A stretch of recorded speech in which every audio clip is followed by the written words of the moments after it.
cần lang lang go sao rạng chia ai biết thế sẽ chung mắt cao nhiều ai tin năng xa gió ra tin năng xa khám xa ra ai hình đen nhông ta chỉ làm hành lệ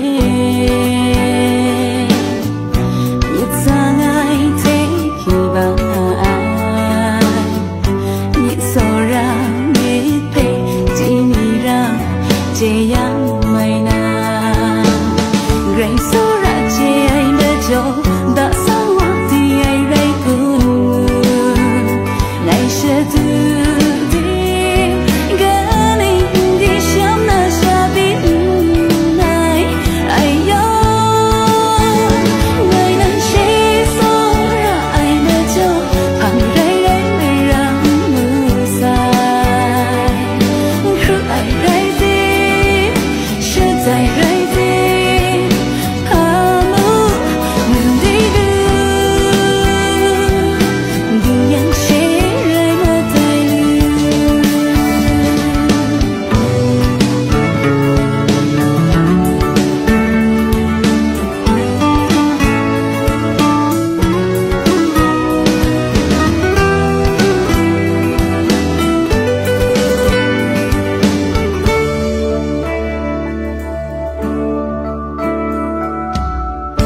cần lang lang go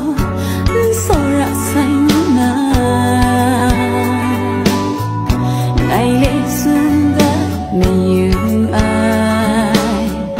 tin năng xa sâu rạ tin năng xa khăm xa